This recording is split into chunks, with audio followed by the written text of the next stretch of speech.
signification de la position que occupe le mois de juillet. La 7e position signifie l'achèvement, l'accomplissement, la perfection, le repos.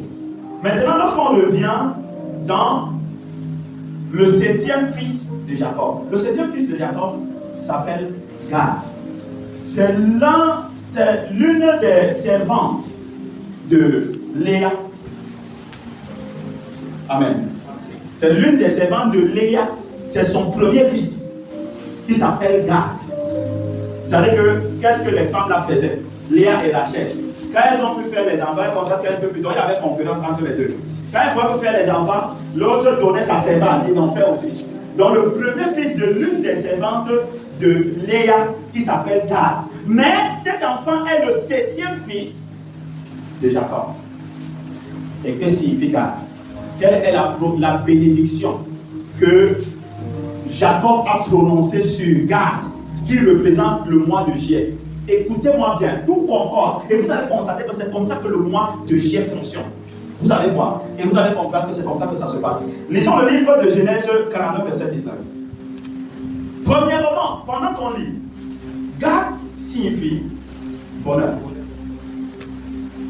C'est-à-dire en juif, Gad signifie bonheur, Gad signifie chance, Gad signifie fortune. Ça veut dire que ce mois, c'est la chance, c'est le bonheur, c'est la fortune.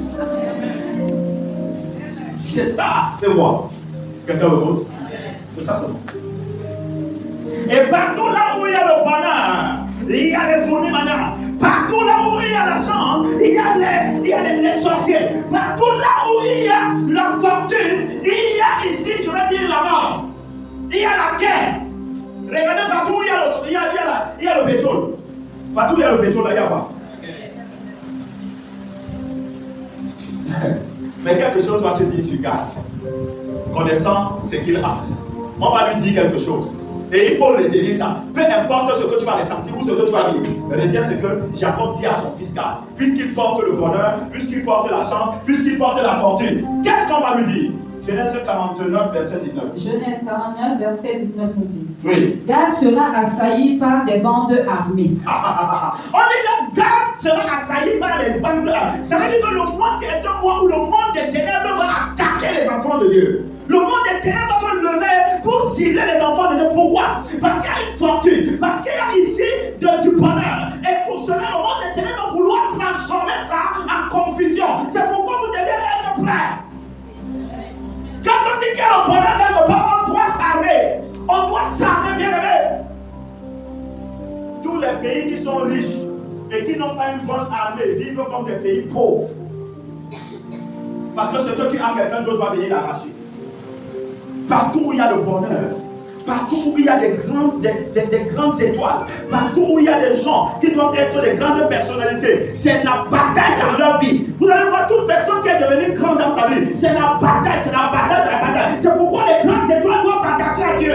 Tu es une grande étoile et tu n'es pas attaché à Dieu, on va te manger. Amen. On va te manger. Et je te rappelais que si tu n'es pas le premier à être mangé, on avait commencé à manger comme ça. Donc ça veut dire qu'on ne va pas arrêter de manger tant que tu es inconscient ou alors ignorant de ce que tu dois faire. Ne te réjouis pas seulement. On m'a dit que j'ai une grande destinée, j'ai une grande destinée. Et tu te réjouis du fait que tu as une grande destinée, tu as une grande étoile. Et Dieu a dit que je suis un grand homme, je serai. Regardez ce qui s'est passé dans la vie de Joseph. Regardez ce qui s'est passé dans la vie de Joseph. Joseph qui était appelé à être l'homme le plus riche, ou la deuxième personnalité la plus riche en Égypte et dans le monde. Parce qu'il fut un temps, toute la terre était dans la famille. Et le plus riche à cette époque, c'était Pharaon. Et ensuite Joseph, parce que Joseph représentait la deuxième personnalité. Qu'est-ce qui s'est passé dans la vie de Joseph? Il est passé dans l'esclavage, la prison, il a vécu tout genre de situations.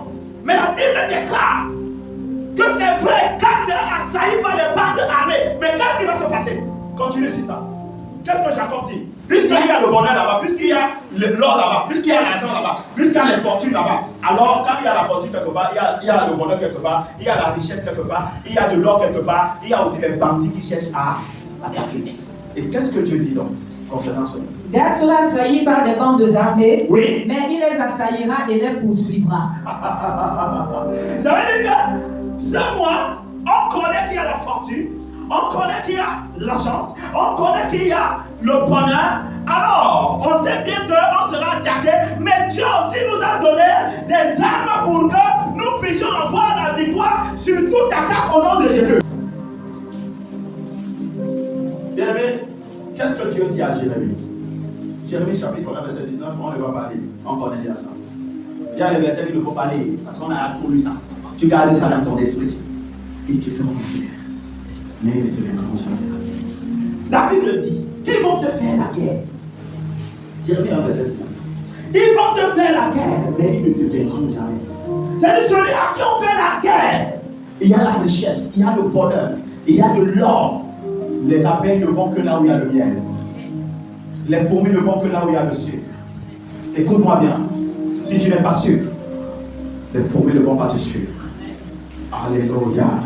Il y a deux choses que tu dois savoir. Tant que tu es important, tant que ton étoile brille, pour d'autres c'est une bonne chose, pour d'autres c'est un danger. Pour d'autres c'est un problème. Ne crois pas que c'est tout le monde qui t'apprécie qui est avec toi. C'est pourquoi ne regarde pas les personnes qui t'apprécient, mais regarde celui qui t'a mis là où on t'apprécie. Ne regarde pas les personnes qui t'apprécient, mais regarde celui qui t'a mis là où on t'apprécie. Parce que les gens qui t'apprécient, écoute-moi bien. Il y a certains qui t'apprécient d'une manière hypocrite. Il y a ceux qui sont là et qui te disent, oh vraiment on est content, mais dans leur cœur, ils ont une méchanceté. Mais je te dis ce soir, bien-aimé, toute personne à qui tu n'as fait rien du tout, même si tu lui as fait quelque chose, c'est Dieu qui a la vengeance et la rétribution. Alors je déclare que toute personne qui se lève contre toi par la jalousie, que Dieu l'écrase au nom de Jésus. Que Dieu l'écrase au nom de Jésus. Que Dieu l'écrase au nom de Jésus. Que Dieu l'écrase au nom de Jésus. Personne ne te fera du mal. Tu es la propriété de Dieu. Attache-toi à Dieu. Le mois, si nous offre une opportunité de prendre de l'avance. La Bible dit à Agathe comme la vie. Les bandes d'armée vont t'attaquer. Mais il y a une chose qui vont fuir, c'est toi qui vas les écraser. Mais celui qui va te chercher la nuit, je dis la nuit, c'est qu'il va trouver, il ne reviendra plus jamais. C'est lui qui ira dire aux autres que ce que j'ai trouvé, l'autre là, c'est pas un homme normal. Je te dis clairement, c'est ce qui va se passer. L'onction là est sur toi. C'est que l'onction là est sur toi. Quelle est cette histoire qu'on porte un enfant de Dieu, on l'amène à gauche. On porte un enfant de Dieu, on l'amène à droite. On porte un enfant de Dieu. Écoute-moi bien. Mais si en tant qu'enfant de Dieu, on ne t'a pas traité de sorcier, c'est que ta spiritualité est encore bébé. Il faut qu'on te traite de sorcier. Il faut que le sorcier lui-même comprenne que ce n'est pas le seul qui fait la sorcellerie. Nous tous, on a les capacités de faire aussi la sorcellerie, mais la sorcellerie de Jésus. La Bible nous fait comprendre que Moïse est arrivé chez Pharaon et il y avait un concours de sorcellerie. Moïse prend son bâton, il jette ça au sol, démonstration de puissance, ça devient un serpent. Pharaon lui dit, regardez, on fait souvent ça ici là.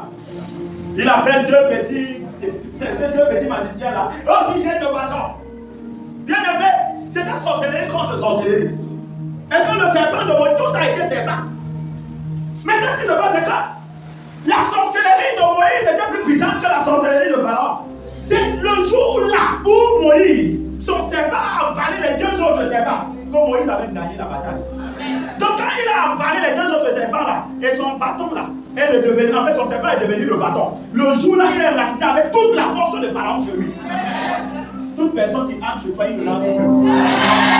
Je dis, il ne lance plus. On va vivre quelque chose d'extraordinaire pendant ce mois.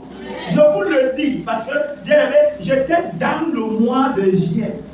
Avant de revenir vous parler sur le plan surnaturel. Je veux que vous soyez dans la même dimension. Je vous ai dit qu'on est entré dans une saison. Une saison est une période. Depuis le mois de juin, c'est une saison d'abondance. C'est une saison de multiplication. Et là maintenant, dans la multiplication, il y a le bonheur, il y a la joie, la faveur est de notre côté. Mais bien aimé, donc, il y a donc des bandes armées qui vont se lever. Alors ne te laisse pas emporter. Alléluia. La victoire est de ton côté au nom de Jésus-Christ.